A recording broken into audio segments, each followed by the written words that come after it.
오늘 소풍 가는데 가벼운 말씀 전해야 되는데 무거운 말씀을 전하게 돼서 송구합니다만 하나님 말씀을 잘 들으시기를 바랍니다. 이 세상을 살아가는 동안에 가장 중요한 관계가 있다면 그 인간관계가 무엇일까요? 그것은 바로 부모와 자식의 관계일 것입니다. 우리는 이 관계를 통해서 세상을 살아가는 사람의 도리를 배워가는 그런 모든 인간관계의 기본을 배워가는 것이 부모 자식 간의 관계인 것 같습니다. 고슴도치도 자기 자식은 이쁘다고, 그죠? 이쁘다고. 그래서 날마다 밥해 먹이고 등 두드려주고 모대도 잘한다고. 모대도 잘한다고. 그 여러분 보셨는지 모르겠습니다만 폭삭 소가수다 거기에 나오는 그 누구 아버지? 금명이 아버지 관식이 맞죠? 늘 뭐라 그래요? 너 잘해. 제일 잘해. 아빠 여기 있어. 걱정하지 마. 여러분, 그게 부모 자식 간의 관계인 것 같아요. 인간은 자신을 낳아준 부모님에게서 사랑과 축복과 기대를 받으면서 이 세상의 삶을 시작하잖아요. 그리고 그 사랑과 축복과 기대를 받고 살아온 우리들이 또 아이를 놓고 또 그 마음으로 양육을 하는 것입니다. 그래서 하나님은 10계명 중에 우리 인간들이 살아가면서 반드시 지켜야 할 여러 계명들 중에서 첫 번째 계명으로 뭘 말씀하셨어요? 내 부모를 공경하라. 내 부모를 공경하라. 그것이 사람이 이 땅을 살면서 사람의 도리를 배우는 가장 중요한 이치고 관계이기 때문입니다. 부모에게서 사랑받고 자라고 또 자기 부모를 진심으로 사랑하는 자녀들이 형제 자매도 사랑할 수 있고 친구도 사랑할 수 있고 이웃도 서로 사랑할 수 있는 거예요. 근데 부모에게서 그런 사랑을 받지 못한 자녀는 마음의 상처와 울분과 분노가 가득하기 때문에 그 누구도 사랑하고 싶은 마음이 없어요. 그 누구에게도 잘해주고 싶은 마음이 없는 거예요. 성경 속에도 부모님들의 사랑과 축복 속에서 태어난 아이들이 정말 많습니다. 특히 아브라함의 나이 100세에 그 아내 사라가 이삭을 출산했을 때 사라는 너무너무 기뻐가지고 이 아이로 인해서 하나님이 나를 웃게 하셨다라고 기뻐하면서 춤을 췄어요. 그래서 그 아이의 이름을 이삭이라고 지었습니다. 이삭의 뜻이 뭐냐? 그는 웃었다. 그가 나를 웃게 한다라는 뜻이 있어요. 그가 나를 웃게 한다. 너만 보면 기뻐. 너만 보면 웃음이 나. 즐거워. 내 삶이. 아이고 저 왼수. 저걸 내가 낳았어. 미역국을 먹은 내가 미친년이지. 그게 아니라 너를 보면 항상 기뻐. 김미아 집사님 저 아들 둘이 봐봐. 시커먼 아들 둘 봐봐. 기뻐? 이철호 집사님 감정이 없어? 별로? 기뻐요? 이철호 집사님은 요 앞에 있는 여자를 보면 기쁘지. 저것들은 뭐 별로. 여러분 지난 수요일에 우리가 룻기서 말씀을 설교하는데 나눴는데 모압 여인 룻이 보아스와 결혼해서 아들을 낳았어요. 그 이름을 오벳, 어머니를 섬기고 할머니를 섬기고 하나님을 섬기는 자라는 뜻의 오벳이라고 했습니다. 오벳은 이새를 낳고 이새는 다윗을 낳게 됩니다. 며느리 룻이 그것도 이방 여인이잖아요. 그것도 내 피가 섞인 아들을 놓은 게 아니야. 보아스의 아들을 낳았어요. 그러니까 한 달이 건너고 피도 섞이지 않았는데 시어머니 나오미가 얼마나 마음이 기뻤는지 그 손자 오벳을 얼싸안고는 이는 내 생명의 회복자다. 내 노년의 봉양자다. 7 아들보다 귀한 내 며느리가 낳은 아들이다. 그러고 즐거워하더라는 것이죠. 왜요?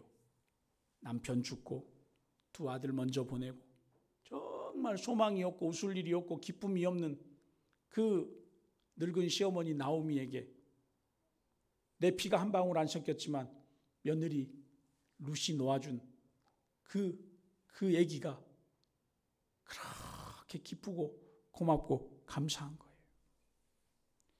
이처럼 우리도 이 세상 땅에 태어날 때 부모님 사랑, 조부모님 사랑 기쁨으로 받고 살아왔잖아요. 제가 지난번 5월 8일 어버이날에 카톡 사진 올려드렸는데 보셨는지 모르겠어요. 그 가운데 있는 사람, 주인공 같은 사람이 저요. 우리 할아버지 할머니 환갑 때 찍은 사진인데 그 뒤에 우리 어머니도 있고 우리 아버지도 있는데 여러분 보셨는지 모르겠어요. 엄청 귀하게 대접받고 자랐습니다. 그래서 제가 엊그제 우리 어머니한테 전화해가지고 집에 교회 끝나고 집에 돌아가서 주차장에서 어머니한테 전화해가지고 엄마 나 태어났을 때 이뻤어? 물어봤어요. 속도 없이. 근데 우리 어머니가 너 정말 이뻤다고 말해주는데 고맙더라고. 감사하더라고. 이쁘긴 뭘 이뻐요.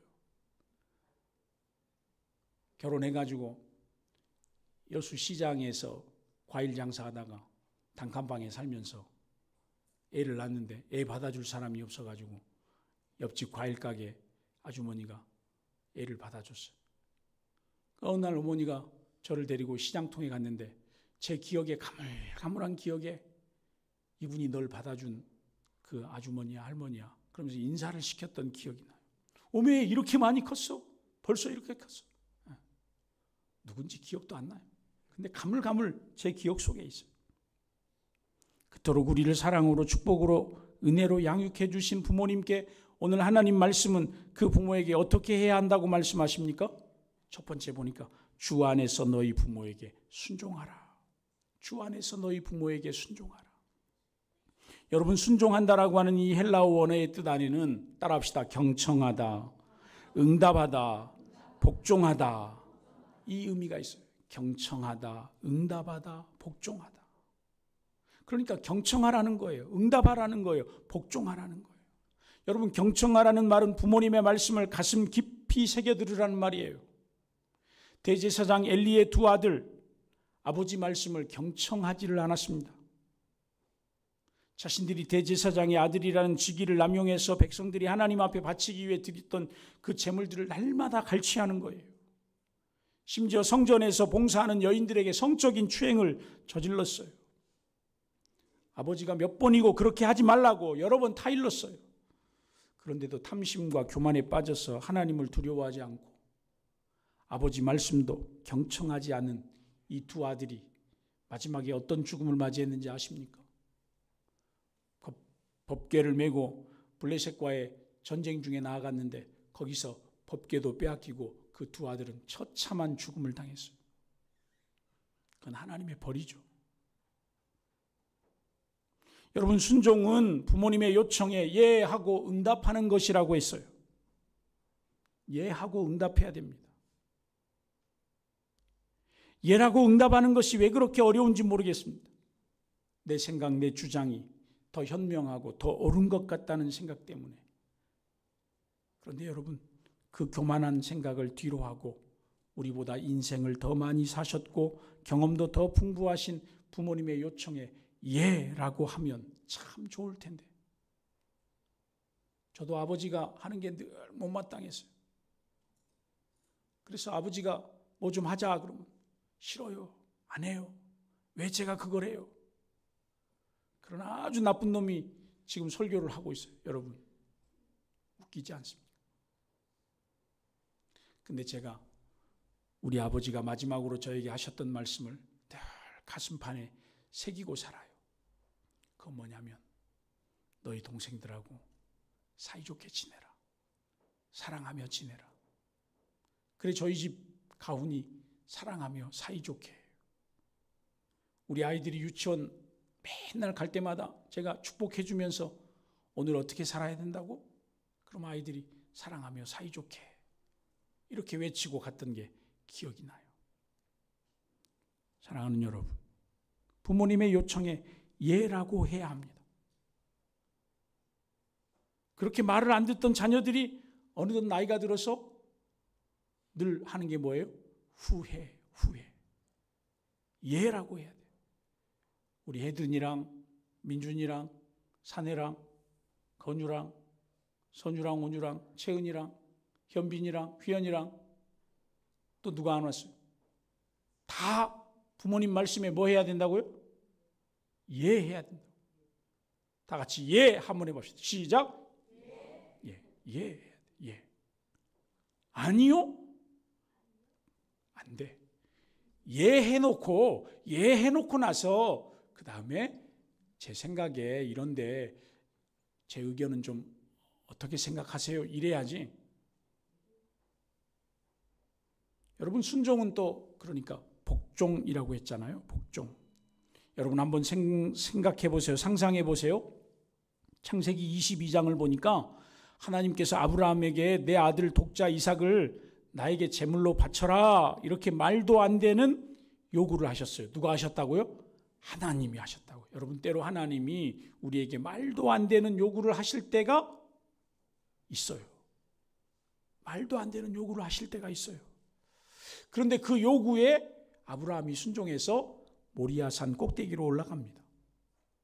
아들 이삭이 짊어지고 올라온 장작더미로 제단을 쌓았어요. 여러분 생각해 보세요. 그때 나이가 아브라함 조금 이삭이 장작을 짊어질 때쯤 됐으면 건유 나이쯤 됐을 것 같아요. 건유 나이 몇 살? 17. 그러면 아브라함은 100세에 아들 낳았으니까 17 지나면 117세. 자, 여러분, 장작더미를 짊어지고도 남는 저 아들과 이제 지팡이가 없으면 걸을 수 없는 그 아버지가 아들을 잡아요. 결박해요. 그럼 어떻게 되죠? 가만히 있겠습니까? 여러분이 이삭이라면 자식을 결박하고 죽여서 장작더미 위에 번제물로 바치려는 아버지를 보면서 아버지 뜻대로 하옵소서 그럴 수 있겠냐 말이죠. 휘연이는 지금 아버지보다 근육도 많고 힘도 센데 그게 가능하겠어요? 당장 그럴 거예요. 아버지! 미쳤습니까? 아니 노망이 아니고서야 지금 이것이 뭔 짓 하는 겁니까? 자신을 결박하려는 아버지를 뿌리치고 산 아래로 도망쳐야 정상이죠. 그런데 여러분 성경을 보니까 이삭은 어떻게 했답니까? 아버지가 자신을 결박해도 순종합니다. 아버지가 자신을 장작더미 위에 눕혀서 칼을 빼들고 송아지처럼 잡아 죽이려고 하는데도 꿈쩍도 안 하는 거예요. 오히려 하나님이 깜짝 놀랐어요. 이것이 어쩌면 정말 미련하리만큼 순종하고 복종하려고 했던, 아버지의 말씀에 예하려고 했던 이삭의 마음이에요. 이삭의 마음.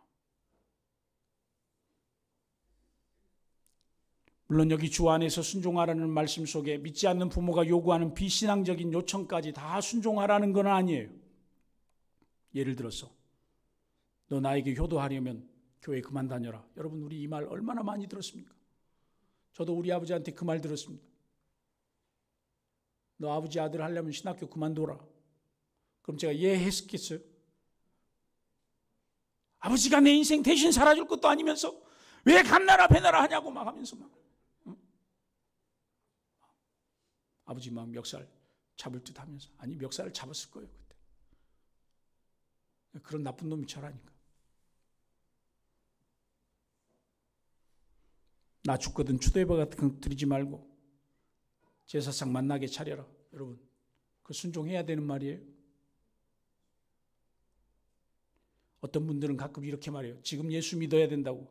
아니요, 우리 부모님 돌아가시고 나면 예수 믿을 거예요. 부모님 돌아가시기 전에는 저 교회 못 나갑니다. 여러분, 네가 먼저 죽을지 부모가 먼저 죽을지 누가 알아요? 그건 순종하는 거 아니에요. 주 안에서 주님께서 명령하신 도리대로 순종하라는 거예요. 저와 여러분이 그렇게 순종하시기를 예수님 이름으로 축복합니다. 두 번째로, 오늘 말씀해 보니까 내 아버지와 어머니를 공경하라고 했습니다. 공경하라. 순종하라, 공경하라. 똑같은 말인 것 같은데 공경하다라는 말 속에는요, 존경하다, 위로하다, 부양하다, 돌보다, 무거운 마음으로 받들어 섬기다 라는 뜻이 있어요. 한번 따라합시다. 존경하다, 위로하다, 부양하다, 돌보다, 무거운 마음으로 받들어 섬기다. 무거운 마음으로 받들어 섬기는 거예요. 여러분, 공경하라고 했더니 자기 부모를 공격하는 자녀들이 성경에 가끔씩 나타나요. 엘리의 두 아들도 예외는 아니죠. 연로하신 부모님 존경하고 위로하고 순종하고 부양하고 돌봐야 할 자식들이 오히려 부모 가슴에 대못을 하나씩 쾅쾅 박아대는데요. 그 대표적인 아들들이 바로 다윗의 아들들입니다. 여러분, 다윗의 아들들이 얼마나 못났으면 다윗이 죽을 때까지 다윗의 마음에 심장에 못을 박아요. 여러분, 첫 번째 대못을 박은 사건이 큰아들 암논이에요. 큰아들 암논. 사무엘하 13장에 보니까 이 암논이 다윗의 배다른 딸 다마를 좋아해요. 여러분, 여동생인데 그래요. 배다르니까 좋아하는 것까지 괜찮아요. 그런데 짝사랑하다 못해서 이 여동생에게 몹쓸 짓을 저지르고 말아요. 그런데 그 일이 있은 후에는 마음이 돌변해서 이제는 싫다는 거예요. 여러분, 책임져야 할 거 아니에요. 근데 싫대요. 내쳐요. 이런 나쁜 놈의 자식이 어디 있습니까? 그러니까 다말의 친오빠 되는 압살롬이 너 기회만 되면 내 손에 죽는다. 칼 갈라. 이 집에 칼부림 나게 생겼어요. 그런데 이제 다윗의 마음에 두 번째 대못을 박는 사건이 생깁니다. 여러분, 다윗이 딸이 자기 큰아들에게 그런 일을 당했으니 얼마나 참 무너지겠어요. 근데 두 번째 대목 받는 사건이 생겨. 그게 사무엘하 13장 28절에 다말의 친오빠였던 압살롬이 형제들을 다 잔치를 벌여서 초대합니다. 자기 여동생에게 몹쓸 짓을 한 이복형 암논을 보복하기 위해서, 살해하기 위해서 초대한 거예요. 그리고는 암논을 죽여요. 여러분, 암논이 죽었다는 말 듣고 그래, 너 잘했다 그럴 아버지가 어디 있어요? 그래서 압살롬이 아버지의 이 눈총을 피해서 도망가죠. 멀리 도망가요.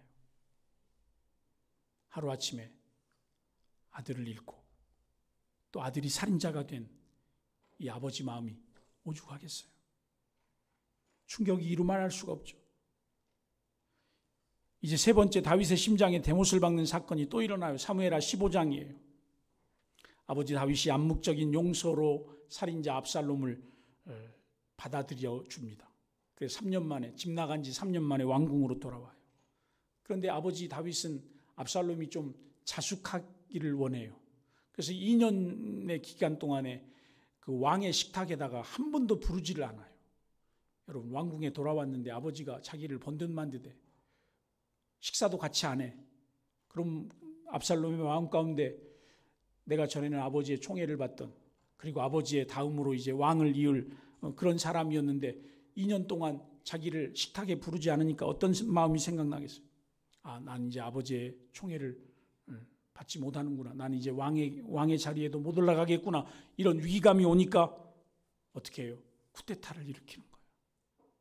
자기를 따르겠다는 사람들의 지지를 등에 업고 헤브론에서 압살롬이 왕이 되었다라고 선언하고 반란을 일으킵니다. 여러분, 반란을 일으킨 것만으로 끝나지 않아요. 여러분, 반란군은 어디로 쳐들어갑니까? 왕궁으로 쳐들어가게 돼 있잖아요. 칼을 들고 창을 들고 활을 들고 쏘면서 아버지와 아버지의 군사들을 다 죽이겠다고 압살롬이 쳐들어와요. 여러분, 다윗같이 용맹한 장수가 어디 있습니까? 아들이 괘씸하니까 이 자식을 어떻게 해야 되겠어요? 요압을 시켜가지고 당장에 쳐 죽여야죠. 그런데 그런 다윗이 눈물을 머금고 가슴을 치면서 통곡하면서 맨발로 왕궁을 빠져나와요. 감람산을 넘어서 요단강을 건너서 쳐들어온 아들을 피해서 힘없이 도망갑니다. 눈물을 흘리면서. 여러분, 다윗이 도망갈 때 힘이 없어서 도망간 것 아니에요. 못 이겨서 도망간 거 아니에요. 차라리 왕의 자리를 내어주고 왕궁을 다 내어줄지라도 내 자식을 죽일 수 없다는 거예요. 그렇게 불효한 자식을 죽일 수가 없어. 그런데 이런 아버지의 마음을 아는지 모르는지 압살롬은 너무 기세가 등등해가지고 아버지가 남겨놓고 간 후궁들을 또 못된 짓을 하잖아요. 그러니 평생을 살아도 자식은 부모의 애틋한 마음을 모른다. 안다고 해도 모르는 것이다. 이철호 집사님 아버지 마음 알아요? 몰라. 모르니까 아버지가 맨날 낚시터에 데려다 주라면 바쁘다고 이리 빼고 저리 뺄 수밖에 없는 거죠. 김사훈 집사님 아버지 마음 알아요? 몰라. 신부덕권 사님은 시어머니 마음 알았어요? 그래도 효부잖아. 그래도 몰라. 결국은 사무엘하 18장에 압살롬의 군대가 대패하고 내 아들 압살롬만은 생포해서 데려오라고 살려달라고 그렇게 요압 장군에게 부탁했잖아요. 근데 요압 장군이요, 요거 압살롬 요때 안 죽이면 안 된다 그러고 그냥 단칼에 쳐 죽여버려요. 불효자 압살롬이 죽었는데 아버지 다윗이 얼마나 대성통곡했는지 압니까? 사무엘하 18장 33절에 보면 왕의 마음이 심히 아파서 문 위층으로 올라가서 우니라 그가 올라갈 때에 말하기를 내 아들 압살롬아, 내 아들 압살롬아, 차라리 내가 너를 대신하여 죽었다면 내 아들 압살롬아, 내 아들아, 내 아들아 하면서 울었다는 거예요. 참 미련한 아버지죠. 미련한 아버지. 근데 여러분, 이런 비극 속에서 다윗의 왕의 가슴에 대못 받는 일이 여기서 끝났으면 얼마나 좋아요. 근데 열왕기상 1장 1절, 열왕기상 1장 1절에 보면 다윗 왕이 나이가 많아 늙으니 이불을 덮어도 따뜻하지 아니한지라. 여러분, 이제 돌아가실 때가 됐어요. 그런데 이 다윗의 말년에 아버지의 왕자를 노리는 또 한 명의 잘난 아들이 있어. 그게 누구냐? 아도니아. 이제 돌아버렸어. 아도니아. 돌아버려. 압살롬 다음으로 태어난 아들인데 압살롬의 동생이죠. 근데 용모가 진짜 잘생겼어. 준수해. 거기다가 한 번도 아버지 마음을 섭섭하게 한 일이 없는 효자 중에 효자요. 여기도 효자 중에 효자 있죠. 효자 중에 효자. 우리 이장로님 효자 중에 효자. 효녀 중에 효녀. 누가 효녀 중에 효녀? 제가 올 때 우리 교회에서 효녀 중에 효녀는 우리 이성기 권사님이 효녀 중에 효녀예요. 맨날 어머니 아버지 옆에서 예배드리고 있으니까. 근데 여러분, 그렇게 효자 중에 효자라고 하는 이 아도니아가요, 얌전한 고양이 부뚜막에 먼저 올라간다고. 글쎄, 그 잘 나가던 요압 장군하고 한 편을 먹어가지고 솔로몬이 왕 되는 거를 싫어하고 쿠데타를 일으킨 거예요. 여러분, 다윗의 인생이요, 숨을 거둘 때까지도 마음 편할 날이 없어. 그게 어찌 보면 부모의 인생인 것 같아요. 근데 성경에는 이렇게 부모님을 공경만 하는 자식들만 있는 건 아니더라고요. 자신을 죽도록 미워해서 맹수를 잡는 구덩이에 빠뜨리고 그것도 모자라서 애굽의 노예상들에게 인신매매로 팔아버린, 자신을 팔아버린 그 형들에게 복수를 꿈꾸는 게 아니라 만나기만 하면 내가 어떻게 하리라? 용서하리라. 내가 이 형들을 만나기만 해봐라. 내가 아주 그냥 용서를 해버려야지. 그리고 기다리는 요셉이 있어요. 그토록 보고 싶었던 아버지 야곱을 애굽 왕궁으로 모셔서 충리 공간으로 모셔서 노년을 평안하게 모셨던 요셉 같은 아들도 있어요.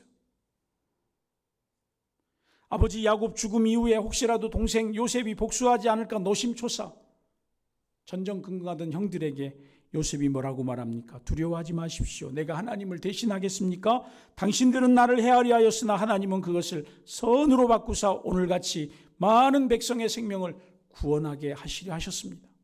그러니 당신들은 두려워하지 마십시오. 내가 당신들과 당신들의 자녀들을 다 기르고 양육하겠습니다. 돌보겠습니다. 그러면서 간곡한 말로 위로했대요. 간곡한 말로 위로했어요. 하여튼 어머니 아버지 돌아가시기만 해봐. 내가 아주 형제들이고 뭐고 내가 진짜 형님 동생 누나 다 없어 그냥. 이러고 이갈고 있는 분들 계세요? 하여튼 아버지 돌아가시기만 해봐. 여러분 이렇게 말할 수 있는 요셉의 용기, 요셉의 용서, 요셉의 사랑, 부모님을 공경할 뿐만 아니라 형제를 사랑하고 우애하는 이 모습이 마치 우리 예수님을 닮은 사람의 모습인 거죠. 내 부모에게 순종하라고, 내 부모를 공경하라고, 그러면 땅에서 잘 된다고, 장수하게 된다라고 말씀하셨던 그 하나님, 그 하나님의 본체이신 아들 예수님께서 과연 이 땅에서 육신의 부모님에게 어떻게 했는가? 지난주일 우리 민준이가 큰 소리로 읽어주었던 누가복음 2장 51절 말씀 한번 따라와 봅시다. 예수께서 함께 내려가사 나사렛에 이르러 순종하여 받드시더라. 순종하여 받드시더라. 하나님 나라의 복음을 전하는 공생애가 시작되려면 아직 20년이나 남은 이 소년 예수님, 날마다 예루살렘 성전에만 머물러 있으면서 내가 아버지의 집에 있어야 할 줄을 알지 못하셨습니까? 라고 교만한 말을 되풀이하는 그런 예수가 아니었어요. 부모님 따라 고향 마을 나사렛에 내려가셔서 요셉과 마리아의 아들로서 부모님의 말씀에 순종했어요. 아까 우리가 그랬잖아요. 공경, 무거운 마음으로 받든다, 섬긴다. 예수님께서 받들어 섬기셨어요. 성경이 증거하고 있어요. 예수님의 부모 공경과 순종의 삶은 여기서 끝나지 않죠. 요한복음 19장 25절 십자가 위에서 예수님은 저 십자가 위에서 자신의 죽어가는 모습을 하염없는 눈물로 바라보고 계시는 어머니 마리아를 봅니다. 그리고 흐느끼고 있는 그 어머니 곁에 그 어머니를 붙들고 있는 자신의 사랑하는 제자 요한을 바라보면서 이렇게 말합니다. 여자여. 이건 버르장머리 없는 예수님이 어머니를 부를 때 여자여가 아닙니다. 이건 이스라엘 땅에서 어머니를 높여 부르는 말입니다. 여자여. 보십시오. 이제부터 어머니를 돌보아 줄 아들입니다. 아들 같은 사람입니다. 당신 옆에 있는 저 제자가 이제 저 대신 아들의 역할을 대신할 겁니다. 그러면서 요한에게 이렇게 부탁하죠. 요한, 보라, 내 어머니라. 이제 우리 어머니를 너의 어머니처럼 섬겨주길 바란다. 돌보아 주길 바란다. 공경해 주길 바란다. 여러분, 예수님의 제자 중에 가장 오래 살았던 제자가 누군지 아세요? 요한 사도입니다.